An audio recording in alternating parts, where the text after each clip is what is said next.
Reflecting back on your swimming career, I have to ask you, what are you most proud of? Honestly, I think 2016 bronze medal 100% is up there.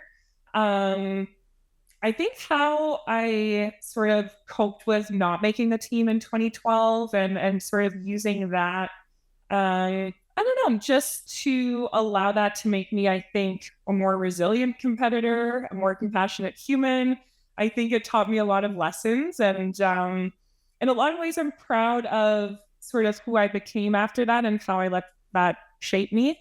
So it's interesting, sort of like the high and the low of the career, I think equally meaningful and equally beneficial, sort of funnily enough.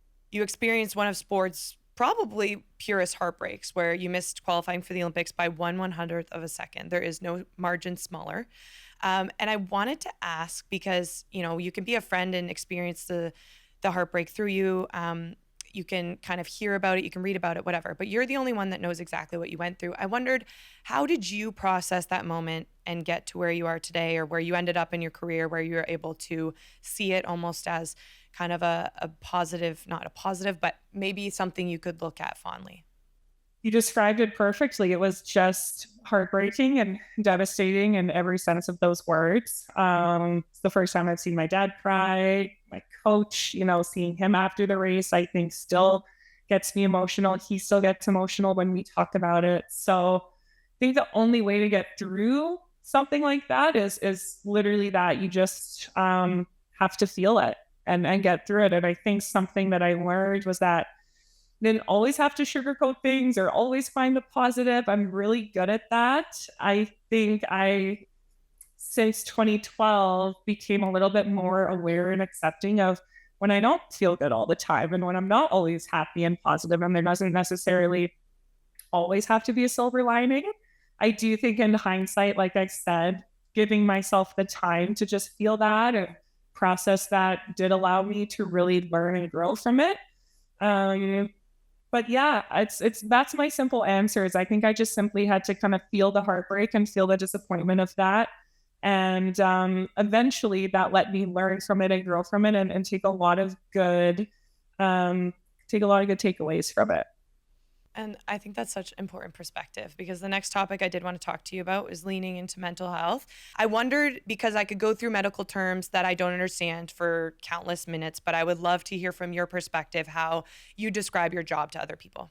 Yeah, so I work in private practice. I work as a clinical psychologist on really any type of mental health challenge. So anything from anxiety, depression, eating disorders, trauma, life stress, all things that athletes are not immune to as well. In a specific sport context, though, that might also be, dealing with performance anxiety or how do you deal with disappointment after a bad race? How do you cope with an injury? So I'm very lucky. I feel very privileged to have people share kind of their most vulnerable parts with me or their stories. And I really try to work with each individual to help them achieve whatever they want out of it. So, knowing you lived the life of a high performance athlete, I wondered how you approach working with high performance athletes. I think I try to tailor it a little bit to each specific athlete that I'm working with. So we use what might be called like a client centered approach, which all that means is I'm trying to meet the client where they're at. And then from there, kind of collaborating with them to figure out what are they wanting out of this time. Are they just wanting a safe space to vent, process, feel? Are we setting some more kind of tangible goals? So I take a stance as best as I can of really being curious about their experience, trying to refrain from any judgment there. And I will often say that they're the expert on them, and I might be the expert on therapy or therapeutic practices. But at the end of the day, it's really a collaborative effort to help them, you know, reach whatever kind of goals they might be thinking about. I wondered if you've noticed in your work with this like social media age, are people feeling like a different weight to their athletic careers? Or is that even a fair question to ask? No, it absolutely is a fair question. And I think it's a little bit different for everyone, but I think there's certainly athletes out there where they do feel like that pressure because it's just more salient, right? And people just have access to you. And I think sometimes when people have access to you, it's just easier to feel like people are making judgments or assuming things about you. So yeah, I do think it's a new challenge in today's kind of world and era that we're in with social media being as prominent as it is. I think there's still, can be a lot of benefits as well. But I think athletes, if that is something that impacts their performance, just really kind of being honest about that. And then, using whoever you can in your support team to kind of help come up with a plan for what's going to work for you and how are we going to help you cope with that. Because I do think it's a very real challenge for a lot of people. Because we're this close of friends, obviously I can't have you as my therapist or else I would. I wanted to ask about your first experience with either a psychologist or a sports psychologist. I wondered where your first experience was. Yeah, I think it was in high school. So it would have been about 15, 16 or 17, somewhere in that range. And it was through the Canadian Sports Center here in Manitoba. And it was really just to cover sort of all of my bases to see, okay, let me make sure we spend so much time taking care of our physical bodies, right? We ice, we get massages, we do physio, chiro. I'm like, let me make sure I'm taking care of the mental aspect as well. And that was huge. Sports is hard. When you care about something, when you care about anything, it's going to be hard and it's going to hurt and it's going to be painful.